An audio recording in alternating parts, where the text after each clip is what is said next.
Dr. Ganguly, it's a pleasure to have you on our program. Thank you for taking the time for this conversation with me.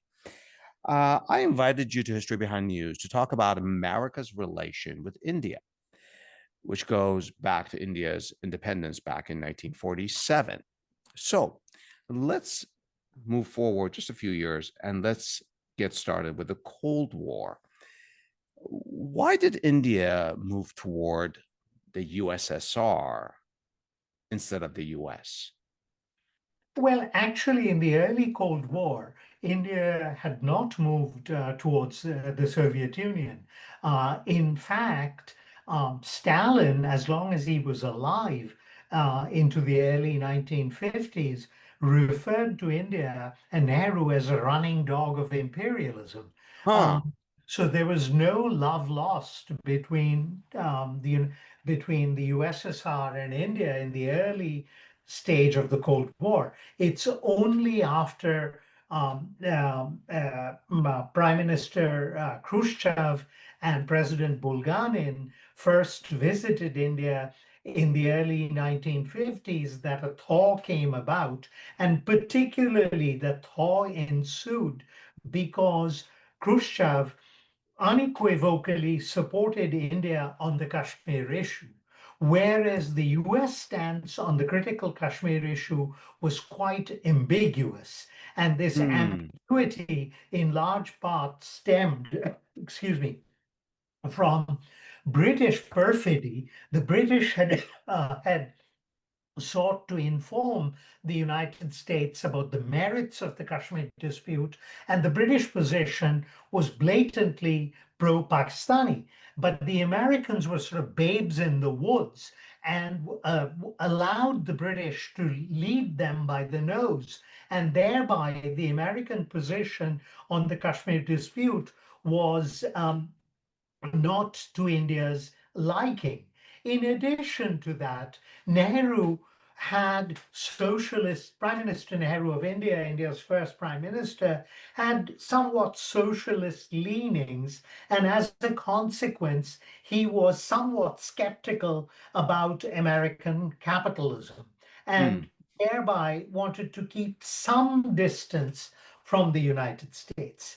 And the final factor was India's embrace of non-alignment, which Eisenhower's Secretary of State, John Foster Dulles, referred to as being immoral. And all of I'm sorry, these did you say immoral? immoral. Wow, that's a big word. Yeah, that's the word he used. Wow, okay. So all these factors inhibited the Indo-US relationship, though to the credit of the United States, and particularly a very able ambassador to India, uh, um, a politician from the state of Kentucky, a man called John Foster Dulles, sorry, John Sherman Cooper. Yeah, Um, Dulles was the Dulles Secretary of was the State. Secretary of Yeah, State. No, yeah. John Sherman Cooper. Um, uh, Cooper, who had seen hardscrabble poverty at his door, even though he himself was not poor.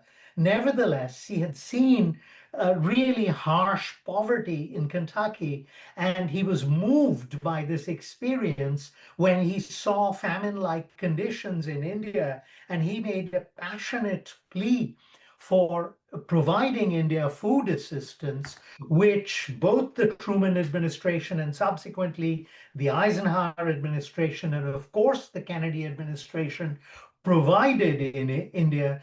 And in part, it was because of the pleas of John Sherman Cooper, but also because there was an instrumental element in that the US wanted India's democracy to survive and to be a countervailing force against communist China.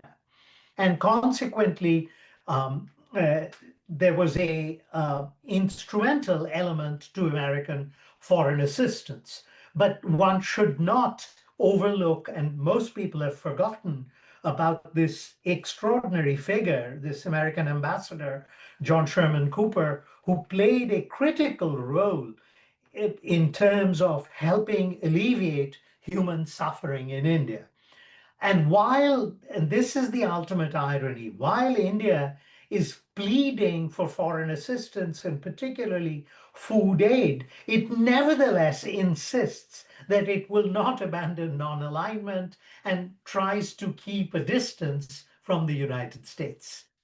Non-alignment, is it too much to say that non-alignment is a theme that has continued to this day for India to be sort of strategically independent, or did that phase out, you think? Oh, no. At the end of the Cold War, Indira Kumar Gujral, who was the prime minister, I recall saying this in a conversation at the Indian consulate in response to a question that a friend of mine asked about the fate of non alignment. And these are his exact words. Gujral said, well, non alignment is a mantra that we have to keep repeating, but whom are you going to be non aligned against? Uh, Despite this very candid admission on the part of Gujral, non alignment, as a friend of mine, who I think I will leave unnamed because he's a Congress politician today, US said, Congress or India? no, no, a Congress, as in the Congress Party in India. Okay. He said it's sort of like Horlicks. Horlicks is this awful drink that those of us of a certain age grew up in India and had to drink. It was given to you whenever you were ill. Now, it's a kind of a malt drink and it's Uh-huh. supposed to boost your energy. And I'm sure it does. But either you liked the stuff or you hated it. In my case, I hated it, but lots of people who grew up around me loved it. And so my friend said, it's so non-alignment is like Horlicks. You grew up with it and you can't part with it now. It's part and parcel of your milieu. I love it. You grew up with it and you cannot part with it. So let's go further in time, closer in time to the 1960s and 70s, and we'll come back to realignment. India is at war twice. The first time it's 1962 Sino-Indian War, and the United States supports India. The second time is 1961, 9 years, 1971, excuse me, 9 years later, and it's the Indo-Pakistan War, one of the Indo-Pakistan wars. Yeah. And the US now does not support India, in fact, supports Pakistan. What's happening here with the US Yeah. foreign policy? Is this Yeah, a big flip flop? absolutely.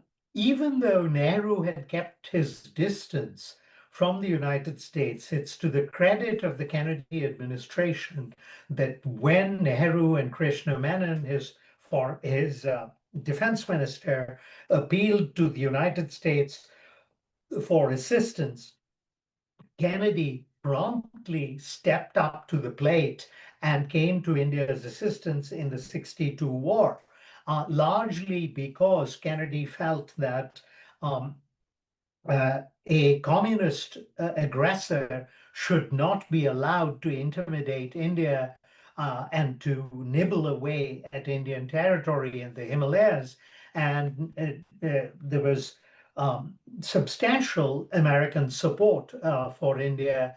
And interestingly enough, this is something very few people are aware of, but now it's in the public domain thanks to a couple of able scholars.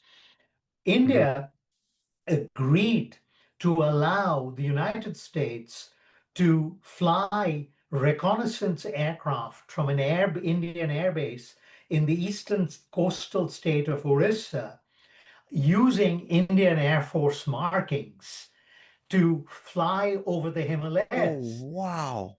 to track Chinese military movements. And this continued for years together. And there was coordination between the intelligence bureau, the principal Indian intelligence agency, and the CIA. That's Um, really tight relations. oh, a very tight relationship. And much of this is discussed in a recent book by noted British academic Paul McGarr, McGarr. The book is called Spying in South Asia. Okay. And McGarr has used British, American, and Indian archives to document this in considerable detail. This cooperation continued all the way up to 1970, when Kissinger ended it because of his interest in opening up to China. Oh, yes. And then Kissinger and Nixon go and And I prior to see. that, Kissinger flies to Pakistan in late 1970. He feigns that he has a stomach infection and disappears from the public domain, from the public eye, and goes to Beijing with the help of the Pakistanis. Wow. And then in 1971, when a when the West Pakistanis reach a deadlock with the East Pakistanis over the results of Pakistan's first free and fair election in December 1970, the Pakistan army uh, cracks down against the dissidents in East Pakistan. And it is a absolutely brutal, sanguinary crackdown, resulting in the deaths of hundreds of thousands of people, mostly students, intellectuals, political activists, journalists, lawyers. An entire professional class are massacred in March 1971, at which point Wow. 9.8 million people flee to India seeking refuge. 9.8 8 million. million? Yes. That's like an entire nation almost by Yes. European A standards. small Wow. European nation. And at Wow. which point the Indians start a debate. The debate is what to do with these 9.8 million people because we simply cannot afford to absorb them into our population. If I may interrupt you for one moment, Yes, please. By East Pakistan, you're talking about Bangladesh present today. day Bangladesh. Yes. And those 9.8 million people were Muslim. Some were Muslims, some were Hindus. It was a Oh, mixed bag. it was a It mix. was Okay.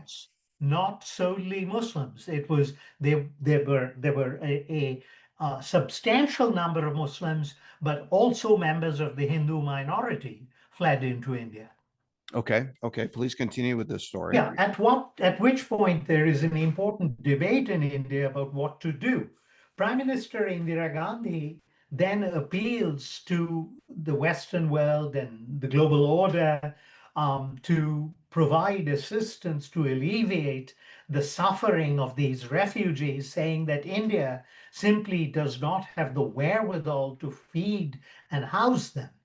And she also travels to the United States to alert President Nixon of the situation.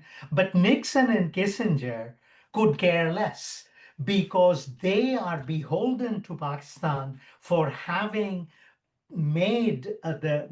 having served as the conduit to Beijing for the opening to Beijing. Hmm. And the fascinating thing is, American public opinion is all in favor of India. But the White House and Kissinger are oblivious to what's happening in East Pakistan and the bloodletting that is going on and India's refugee burden, largely because they do not want to lose the relationship with Pakistan, which has enabled them to reach out to the PRC. It's at this point in August 1971, India drags a reluctant Soviet Union into signing a treaty of peace. Basically, it's a treaty that Article 9 of which says that attack on one country will be regarded as an attack on the other. You In mean it? effect, India gets what's called a security guarantee. Wow. From And this USSR, treaty is, sorry, the from treaty the is called the Treaty of Peace, Friendship, and Cooperation, and it's for 20 years. between India and the Soviet Union. Soviet Union. And India signs this because this will ensure that China cannot open a second front. The Soviets will tie down the Chinese. Wow. So it's a political masterstroke on the part of Indira Gandhi. And initially, the Soviets are reluctant to sign the treaty. But the Indians basically say, look, if you want our friendship and if you want to keep the Americans at bay, then you have to sign this. And reluctantly, the Soviets signed this. And by then, India has started to build up its forces along its eastern front with East Pakistan, and it waits.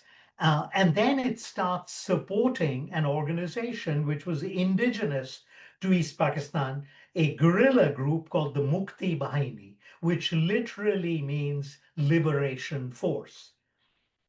The Mukti Bahini, it's in the language Bengali. Mukti means liberation. Bahini is force. They start supporting this liberation force by way of providing them sanctuaries, weaponry, training, intelligence to weaken the Pakistani army's hold over East Pakistan. And they build up their forces along the border. By late October, early November, the Indians are even carrying out minor incursions into East Pakistan and softening up the Pakistani army. And then the Pakistanis make the mistake of attacking India's air bases in early December. Then that becomes an all-out war. That becomes the basis for India's invasion of East Pakistan.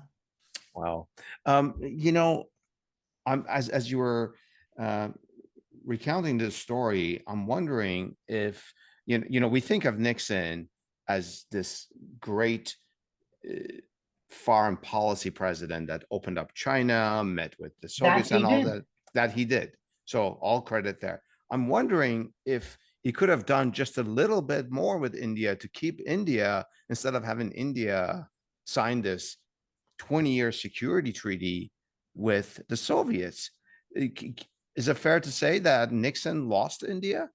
Completely. Yeah. I mean, even today, if you go to New Delhi, you will hear Indians invoking the 71 war. Wow. That memory is literally seared into the heads of the Indians and Indian decision makers. And despite generational change, people have been socialized to that memory. It still haunts Indians. I get that it still haunts Indians, but does it also carry a negative feeling towards the United States? Amongst a generation, absolutely yes. Absolutely. Wow. The generation that lived through that, they Yeah. cannot possibly let go of it.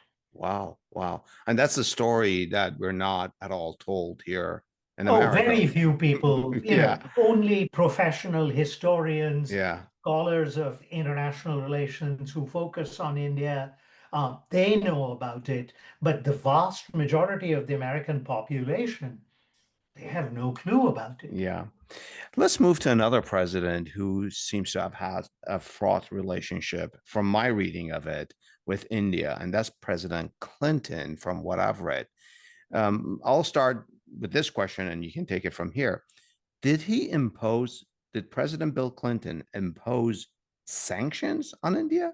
Yes, absolutely. In 1998, yeah, after May 1998, when India carried out a series of nuclear tests under the Bharatiya Janata Party, the BJP government, Clinton imposed a whole raft of sanctions on India, which had significant consequences for India's high technology and also nuclear, civilian and military nuclear programs. However, to Clinton's credit, he did ask Deputy Secretary of State Strobe Talbot to start negotiations with India in the hope of being able to persuade India to roll back and dismantle its nuclear weapons program. And multiple rounds of talks were held between Jaswant Singh, first the finance minister of India, and then subsequently he became the Minister for External Affairs, the foreign minister of India. And um, Talbot describes this in considerable detail in a memoir called uh, Democracy, Development, and the Bomb. Democracy, Diplomacy, and the Bomb, where he carefully outlines his negotiations with Jaswant Singh. And ultimately, the Indians didn't give ground. The only commitment the Indians made is that they would tighten up their their export controls so nuclear material would not seep out of India and thereby address a major American non-proliferation concern. But beyond that, the Indians did not give up their ballistic missile programs, nor did they give up their nuclear arsenal. Hence, we can conclude that the sanctions were ineffective. The sanctions certainly bit India, particularly because it retarded the Indian ballistic missile program, it retarded certain Indian high technology programs, and it also retarded India's nuclear arsenal. Because India could not purchase components that it needed for all these three areas from abroad owing to the American sanctions. So it hurt India, but it did not persuade India to roll over. Yeah, yeah. Um, as I understand it, without getting into uh, detailed conversation about it here, because I think it's a big subject, President Clinton also really pressured India to open up its economy. Did that happen in the 1990s as well? Actually, it was less President Clinton and more a financial crisis, an unprecedented financial crisis in 1991, in the spring of 1991, that led India's prime minister at the time, a man called Narasimha Rao, to work closely with his extraordinarily able and brilliant and Oxford educated finance minister, Manmohan Singh, to bring about certain economic reforms which India had desperately needed to make but had chosen not to make.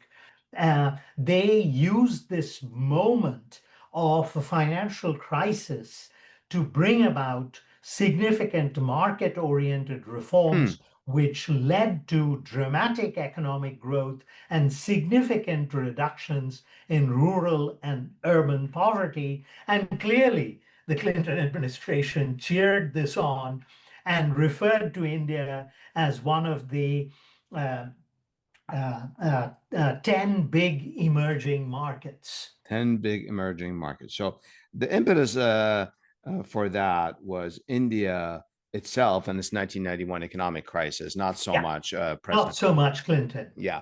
Let's move on to the 21st century. Before President Trump's current term, his second Mhm. term, how would you characterize um, India's relationship with the United States in the last 25 years? And I asked the question this way, Dr. Ganguly, because I've seen so many positives and negatives here. So I'll leave it to you to balance that and distill it into something. For the most part, during Trump's first term, there was a good deal of warmth and bonhomie um, uh, uh, between the two countries.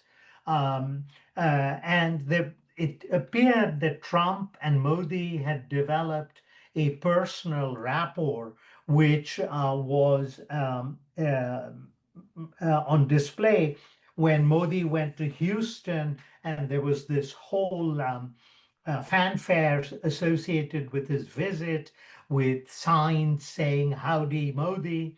Um, and then when Trump visited India, Modi took him to his home state, and there was an equal amount of fanfare.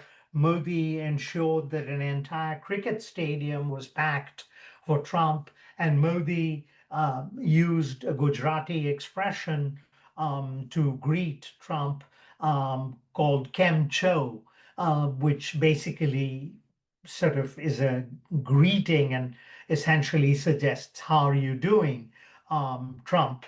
And so there appeared to be this real and genuine warmth between the two leaders. And while there were initial tensions over the issue of tariffs, and mostly Indian tariffs on American goods, there was no real concerted effort to turn the screws on India during the first term. And many of Obama's policies were continued really under the Trump administration, even though the nomenclature might have changed. I see. Let's take a break here. In the next segment, I'll speak with Dr. Ganguly about President Trump's India policy in his second term. Now, we'll be right back. Dr. Ganguly, we talked about the 21st century, including President Trump's first term, our relation with India. So, what's happened to India's relations with the United States in President Trump's second term? I mean, everything was going so well. And in the last segment, you explained the first term. What happened now? Um, the relationship was on an even keel, even though one of Trump's principal trade negotiators, Peter Navarro, had already made some harsh remarks in the initial days of the administration Hmm, about India's unwillingness to open up its markets, that the lack of access to Indian markets owing to India's high tariffs. But this had been an American refrain going back across decades. And so the Indians didn't take this especially seriously. I think the turning point came when a terrorist attack took place in late April of this year in mhm. the disputed state of Jammu and Kashmir, and particularly in a tourist resort called Pahalgam, which is just outside the capital of Indian controlled Kashmir, Srinagar. And the following that, the very nationalistic government of Prime Minister Narendra Modi felt that they had to do something dramatic against Pakistan to assuage Indian public opinion, which had been led to believe that normalcy had been returned to Kashmir after an insurgency that had long dragged out and which Pakistan had supported. This Pahalgam attack really punctured the belief amongst the Indian public that normalcy was really had arrived and things were going well in Kashmir.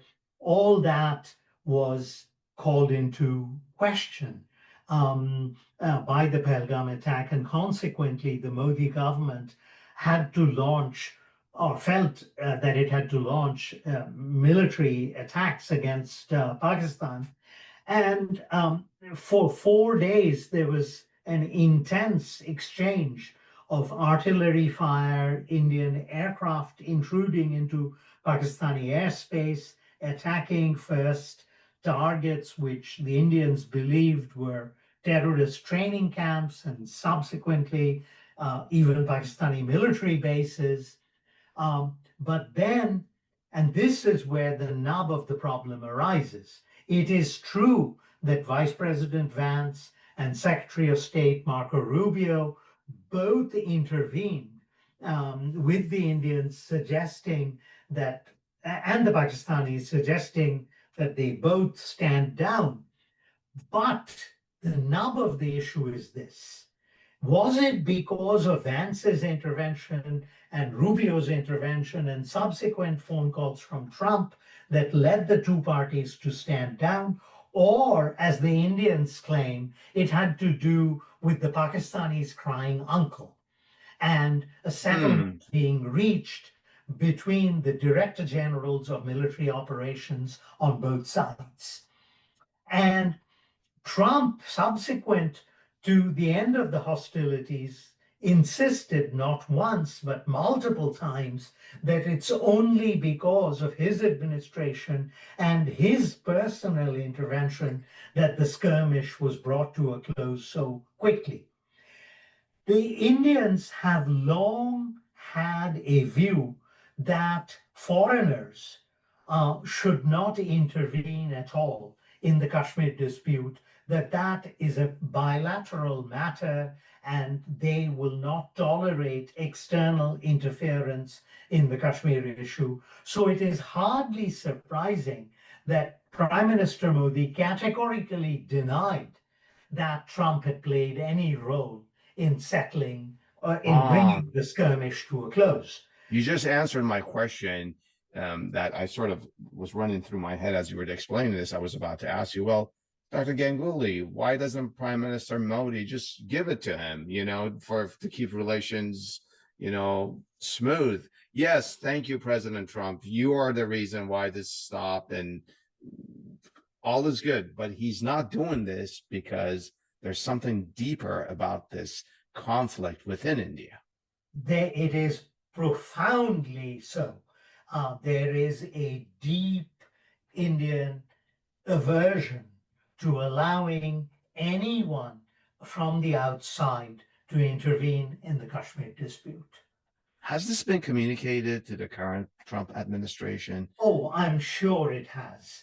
I'm sure it has. But Modi, in fairness, also was maladroit. There were 4 attempts, I believe, on the part of President Trump to reach out to Modi, to talk to him. And on each occasion, Modi rebuffed him. And also, earlier this summer, following a G20 summit in Canada, Trump had invited Modi to come through Washington on his way home. And Modi had declined because I am told by my Indian interlocutors that Modi had feared that General Asim Munir, the chief of staff of the Pakistani army, might be present at that meeting. And the optics of this in India, had Modi agreed to it and Munir had been present, it would have been politically toxic for Modi. And he declined that invitation. Between the declining of that invitation and the refusal to take 4 phone calls really stuck in Trump's craw. And Trump took this as a personal affront. So aside from the fact that President Trump was sort of jilted, was rejected 5 times, 4 phone call rejections, refusals, yes, and 1 stop by Washington invitation. Nothing else changed policy-wise in the last several months. No, apart from the fact that Trump then decided to weaponize trade. Yeah, we'll get to that in a moment. But before that, no huge economic. There had been occasional murmurs about India should not be buying Russian oil, but this had been done with the blessings of the United States under Biden, and there had been no real issues under Trump. And the S-400 defense system technology from the Soviets, that was not an issue this year either. Not this year, no. Not this year. No. So we get now to President Trump's reaction, final decision to go forward? What happens next? We get the tariffs. We get the tariffs, and it has hurt India considerably. The Hmm. 25% India could have lived with. It would not have been happy, but the 50% has been devastating to certain Wow. sectors. For example, the diamond industry, diamond polishing industry in the state of Gujarat, where Modi hails from. Thousands of workers have been laid off already Thousands because, of workers? yes, Huh. in my home state of West Bengal, there was a sophisticated bicycle manufacturing factory which was supplying sort of mid-level bicycles which you could go buy at your local Walmart. Factories shut down Hmm. because they had a steady market. Indian garments, there had been long-term contracts. Hmm. So, okay, let's juxtapose this conversation, this discussion to what happened just a couple of weeks ago in Shanghai. And I'll just use the vernacular here, sort of. There was almost like a hug fest between Mr. Putin, Prime Minister Modi, and then Mr. Xi. Is this the start of a permanent shift in a permanent shift for India away from the US, or is this just a bump? I think at the moment it's a bump. Much depends on what happens in the next couple of months. Um, if the US remains intransigent, and if the Trump administration cannot find a face saving way to reach an accord with India, I think the Indians, while they can't rely on the Chinese because they are caught in an enduring rivalry, and the Soviets, sorry, that's a Freudian slip, and the Russians are a declining power. So the Indians will not turn to the Russians and the Chinese in any integral way for the simple reason that the Chinese are ultimately long-term antagonists, and so Russians are a declining power. India will basically turn away to Western Europe. It will turn to Japan, it will turn to Australia, and it'll turn to the vibrant economies of Southeast Asia. And the Indians are deeply nationalistic. They have lived through worse times. They have endured American sanctions in the past, not just after the nuclear tests, but they faced during the Johnson administration something called the ship to mouth policy, where Johnson withheld food aid to get India to stop criticizing the Vietnam War. And Hmm. India was a far poorer, weaker country, and it stood up to Johnson. It would not give in. So to think that today, India, which is the fastest growing economy in the world, despite taking the tariff hits, will simply roll over and play dead is a chimera. It's not going to happen. And on top of that, it will generate a powerful nationalist backlash in India, which will be to the detriment of the United States. This all sounds so terrible from just It is terrible. geopolitically. I mean, Yeah. I, was it Biden or was it Mr. Trump in his first presidency who called India a major defense partner? Was it Biden? No. As a major defense partner, that was done in the final days of the Biden Right. administration. And we're so far from that. Yes, we are. Let me close our conversation, Dr. Ganguly, with something you said at the top of our interview. You said non-alignment depends on non-aligned, who you're non-aligned against, right? Yes. Uh, so There are two things about India's foreign policy that I find very intriguing. And I often feel like perhaps we're misjudging India. And I'll explain that. For American sort of alliance, sometimes we think of NATO, or we think of our quote unquote special relationship with Britain, or perhaps even a good, very close relationship with Japan. But when you look at India, these two phrases come up, and I'm going to sort of volume to you and have you explain what they mean in sort of real geopolitical context. One is issue-based alignment, and the other one is multi-alignment. Yes, issue-based alignment means that you and I agree on a particular policy issue, and so I will cooperate with you on that policy issue. Which means that we're not categorically friends on everything. No. And is we agree on weapons sales, or we agree on the acquisition of certain minerals that we both could benefit from. So it's issue-based. So is that India's foreign policy?